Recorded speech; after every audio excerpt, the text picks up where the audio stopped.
Airport पर जो BJP की सांसद चुनी गई है कंगना रनौत और वह फिल्म की अभिनेत्री भी हैं, उनको एयरपोर्ट पर एक सीआईएसएफ की महिला कांस्टेबल एक जोरदार थप्पड़ मार देती है और वो थप्पड़ की गूंज पूरे इंडिया में फैलने लगती है। दरअसल उस महिला कांस्टेबल ने इस फिल्म अभिनेत्री या बीजेपी के सांसद को थप्पड़ क्यों मारा और इस बिल्किस से इस थप्पड़ का क्या कनेक्शन था, आज कहानी के माध्यम से यही समझने की कोशिश करेंगे। आज की जो सच्ची घटना मैं आपको सुनाने जा रहा हूँ, इस सच्ची घटना की शुरुआत होती है चंडीगढ़ से, लेकिन बात कर रहा हूँ 7 जून 2024 को संसद भवन के अंदर एनडीए की संसदीय दल की एक बैठक होनी थी और बैठक को संबोधित करने वाले थे नरेंद्र मोदी जी। इससे पहले कि बैठक शुरू होती, बैठक से पहले ही एनडीए के द्वारा चुने गए जितने भी लोकसभा प्रत्याशी होते हैं, सबको सूचना दी जाती है कि आपको संसद भवन में 7 जून 2024 की दोपहर में शामिल होना है और बैठक का हिस्सा बनना है। अब जहाँ से भी सांसद होते हैं पूरे इंडिया के अंदर से वहाँ से शामिल होना शुरू हो जाते हैं। दरअसल 6 जून 2024 को हिमाचल प्रदेश की मंडी लोकसभा क्षेत्र से चुनी गई सांसद, जिनका नाम होता है कंगना रनौत, जो एक फिल्म की अभिनेत्री भी होती हैं, मंडी से चंडीगढ़ पहुंचती हैं। चंडीगढ़ एयरपोर्ट पर, और एयरपोर्ट पर जब भी कोई हवाई जहाज़ से सफ़र करता है तो कुछ प्रक्रियाओं से होकर गुजरना पड़ता है। उनकी जो तलाशी ली जाती है, उनकी सामान की भी चेकिंग होती है। तो कंगना रनौत के भी सामान की चेकिंग हो रही थी, उनकी भी तलाशी का नंबर आता है। तो पहले केबिन से निकल जाती हैं, दूसरे केबिन पर पहुंचती है तो वहां पर सीआईएसएफ की एक महिला कांस्टेबल होती है। महिला कांस्टेबल से उनका आमना सामना होता है और बातचीत का सिलसिला थोड़ा सा बढ़ जाता है, जैसे चेकिंग के दौरान ही करते हैं। तो इसी बीच में दोनों के बीच में गर्मा गर्मी बहस हो जाती है और बहस धीरे धीरे बढ़ने लगती है, क्योंकि वहाँ दूर दूर तक, यानी कि कहे तो 10 से 15 फुट तक कोई आदमी नहीं होता है। इसलिए वो जितने हिसाब से बोल रहे थे शायद किसी ने उनकी आवाज़ को सुना नहीं। लेकिन इसी बीच में उस महिला कांस्टेबल जो कि सीआईएसएफ होती है, इतना गुस्सा आता है कि वो एक जोरदार थप्पड़ कंगना रनौत के गाल पर जड़ देती है। और जैसे ही कंगना रनौत के गाल पर थप्पड़ जड़ जाता है तो कंगना रनौत के साथ एक टीम होती है, उनकी भी अपनी सुरक्षा की टीम होती है। साथ ही एयरपोर्ट पर जो सुरक्षाकर्मी मौजूद होते हैं वो भी अब चारों तरफ से हड़कंप मच जाता है। और जैसे ही हड़कंप मचता है तो हर कोई ये सोचने पर मजबूर हो जाता है कि आखिरकार ये सीआईएसएफ की महिला कांस्टेबल ने फिल्म की हीरोइन यानी कि बीजेपी की सांसद कंगना रनौत को थप्पड़ मारा क्यों। अभी यह दोपहर लगभग 3 बजे के आसपास का वाक़या रहा होगा और शाम होते होते 2 वीडियो सोशल मीडिया पर बहुत तेज़ी के साथ वायरल होने लगते हैं। अब हर कोई ये जानना चाहता था कि किसने थप्पड़ मारा, क्यों मारा, क्या वजह थी।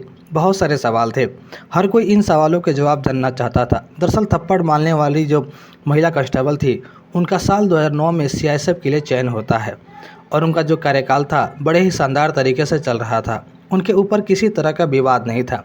लेकिन 6 जून 2024 को अचानक से वह सुर्खियों में आ जाती हैं और सुर्खियों में आने की वजह थी कि उन्होंने एक हीरोइन को, एक बीजेपी के सांसद को थप्पड़ मार दिया था। दरअसल उनकी शादी भी सीआईएसएफ के एक कांस्टेबल से होती है और उसी चंडीगढ़ के जो एयरपोर्ट होता है वहीं पर उनकी पोस्टिंग होती है। 2 बच्चे भी होते हैं इनके। दरअसल यह पंजाब के जो जिला कपूरथला है वहाँ की ही एक गाँव लगता है सुल्तानपुर लोधी, वहाँ की ये रहने वाली है और यही चेकिंग कर रही थी। लेकिन इन्होंने क्यों मारा, हर कोई जानना चाहता था। दरअसल इसी के ऊपर बातचीत करने की कोशिश करेंगे। लेकिन 7 जून 2024 को जब संसदीय दल की मीटिंग चल रही थी संसद भवन के अंदर और प्रधानमंत्री नरेंद्र मोदी जब संबोधित कर रहे थे तो संबोधित करने के दौरान महिला सशक्तिकरण पर अपनी बातचीत कर रहे थे और इसी बीच में जो कैमरामैन होता है वो फोकस कर देता है कंगना रनौत के ऊपर। कंगना रनौत के ऊपर इसलिए फोकस हो जाता है क्योंकि सोशल मीडिया पर यह वीडियो वायरल हो रहा था कि कंगना रनौत को थप्पड़ मार दिया गया है। थप्पड़ मारने के पीछे वजह क्या थी? दरअसल 2 वीडियो हैं सोशल मीडिया पर वायरल हो रहे थे, एक कुलविंदर कौर का और दूसरा वीडियो कंगना रनौत का। कुलविंदर कौर वीडियो में कहते हुए दिखाई दे रही हैं कि उसने बयान दिया था कि महिलाएं किसान आंदोलन में 100-100 रुपये लेकर बैठती हैं वहाँ ये बैठी थी, मेरी माँ बैठी थी। इतने यह बोलते हैं और सोशल मीडिया पर बहुत तेज़ी से वायरल होने लगता है। कुलविंदर कौर का बयान इसी बीच में दूसरा एक वीडियो वायरल होता है। दरअसल उस वीडियो का खुद कंगना रनौत ने बनाया था।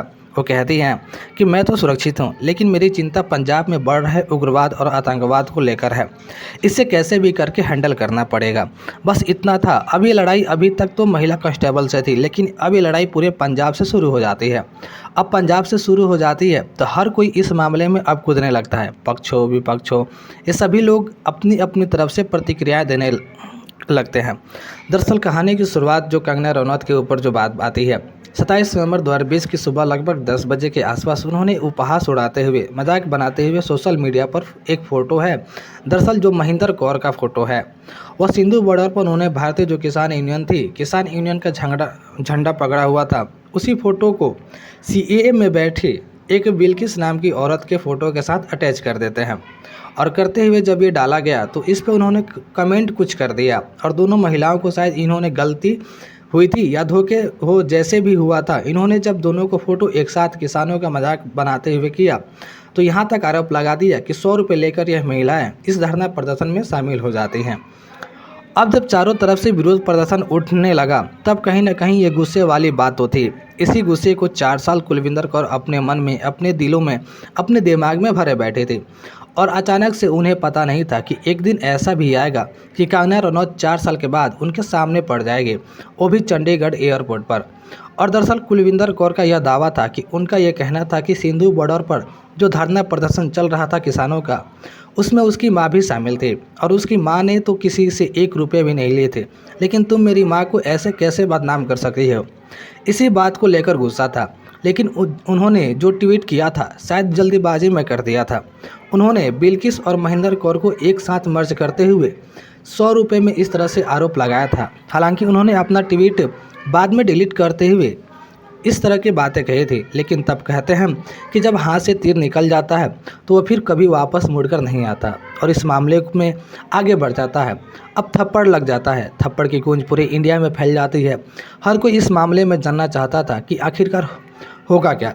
जल्दबाजी में इस महिला कांस्टेबल को सस्पेंड कर दिया जाता है, विभागीय जांच भी शुरू कर दी जाती है, लेकिन यह भी दावा किया जा रहा था कि 7 जून 2024 को तक दोपहर 3 बजे के आसपास तक कंगना रनौत की तरफ से कोई एफआईआर वगैरह दर्ज नहीं की गई थी, लेकिन वो भी अपने तरफ से विभागीय कार्रवाई में जुड़ जाते हैं। एक तरफ तो यह मामला हाईलाइट लगातार हो रहा था, तब अलग अलग संगठन, खासकर किसान संगठन होते हैं, जैसे कि किसान नेता राकेश टिकैत, इन्होंने कहा कि जय जवान जय किसान का नारा लगता रहा है। कोई भी जवानों के ऊपर, किसानों के ऊपर कुछ भी बोल जाएगा तो इससे जो व्यक्तिगत उनके लोग जुड़े हुए हैं, जिनके परिवार के लोग किसान हैं, परिवार के लोग फौज में हैं, वो तो कैसे बर्दाश्त करेंगे। इसलिए इसे महिला कांस्टेबल ने बर्दाश्त नहीं किया और इस मामले की जांच पड़ताल पूरी ईमानदारी के साथ होनी चाहिए। यदि एक तरफा कार्रवाई हुई तो हम सड़कों पर उतरने के लिए विवश होना पड़ेगा, मजबूर होना पड़ेगा और इसके लिए ऐसा न हो जो भी विभागीय कार्रवाई हो, जो उसने गलती की है सिर्फ उसी को सज़ा मिलनी चाहिए। यह नहीं कि रजनीति सिंह राजू, उन्होंने भी समर्थन दिया और समर्थन करते हुए कहा कि भाई हमें सड़कों पर उतरने के लिए मजबूर होना पड़ेगा। जगबीर सिंह घोषाला, जो कि किसान यूनियन है, यह भी इसी तरह की घोषणा कर देते हैं। और हैं सिमरत कौर बादल, इन्होंने इस बात पर ताश किया कि कंगना रनौत ने किस तरह से पंजाबियों को आतंकवाद और उग्रवाद से जोड़ दिया है।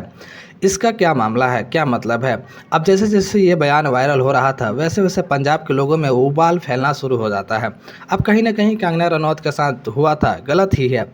इस तरह से थप्पड़ नहीं मारना चाहिए था, लेकिन थप्पड़ मारा गया है, नहीं मारा गया है, इसका ना तो अभी तक कोई ऑफिशियल बयान सामने आया है, ना कोई ऐसी वीडियो सामने आई है जिसमें यह दिख सके कि जो कुलविंदर कौर, जो महिला कांस्टेबल है सीआईएसएफ की, उन्होंने कंगना रनौत को सचमुच में थप्पड़ मारा है, नहीं मारा है या फिर मारा है। हालांकि सीआईएसएफ अपनी लेवल से जांच कर रही है, सीसीटीवी कैमरे खंगाले जा रहे हैं और जांच के बाद अब कहीं ना कहीं भी डर बना हुआ है कि कुलविंदर कौर को कहीं बरसात न की जाए, कर दी जाए, कहीं उन्हें सस्पेंड न किया जाए। किसान नेता हैं, वो सबके सामने आने वाले हैं और आने के बाद उनका साफ साफ कहना है कि अगर इस महिला कांस्टेबल को कुछ भी हुआ या कुछ इसके खिलाफ नैतिक कार्रवाई हुई तो हमें सड़कों पर उतरने के लिए विवश होना पड़ेगा। अब जैसे ही सोशल मीडिया पर यह अनकनी जो बातें हैं अलग अलग रूप में चलने लगती हैं, बड़ी संख्या में लोग इसे देखने लगते हैं और जब देखने लगते हैं तब मैंने उनको कुछ कमेंट देखना भी शुरू किया तो बड़ी संख्या में लोग ये भी कह रहे थे कि 80% लोग इस महिला कांस्टेबल के पक्ष में खड़े हुए हैं और 20% लोग कंगना रनौत के पक्ष में खड़े हुए हैं। अब कितने पक्ष में खड़े हैं, कितने विपक्ष में खड़े हैं, मामले की जांच पड़ताल होगी। जो सीआईएसएफ है, चंडीगढ़ के मुख्यमंत्री हैं, उन्होंने भी अपने स्तर से जांच कराने की बात कही है। उन्होंने कहा कि इस मामले में उचित कार्रवाई की जाएगी, जो भी दोषी होगा किसी भी कीमत पर उनको बख्शा नहीं जाएगा। क्या होगा क्या नहीं, यह तो भविष्य के घर में छुपा है, लेकिन जिस तरह से कंगना रनौत को थप्पड़ पड़ता है या फिर उसकी बातें सामने आती है, उस हिसाब से उनको चेहरे पर, उनके गाल पर जो निशान है, शायद इस निशान को, इस बात का थप्पड़ को, इस थप्पड़ की गूंज कभी भी वो भूल न सके। दोस्तों, इस पूरे घटनाक्रम को सुनाने का उद्देश्य किसी को परेशान करना नहीं है, किसी का दिल दुखाना नहीं है, बल्कि आपको जागरूक करना है, आपको सचेत करना है, आपको बताना है कि कुछ भी बोलने से पहले, कुछ भी लिखने से पहले सोचना चाहिए कि हम क्या बोल रहे हैं, क्या नहीं बोल रहे हैं। 4 साल पहले कही हुई बात कंगना रनौत की एक महिला कांस्टेबल को इतना गुस्सा आता है और उसने 4 साल के बाद बदला लिया है। जाते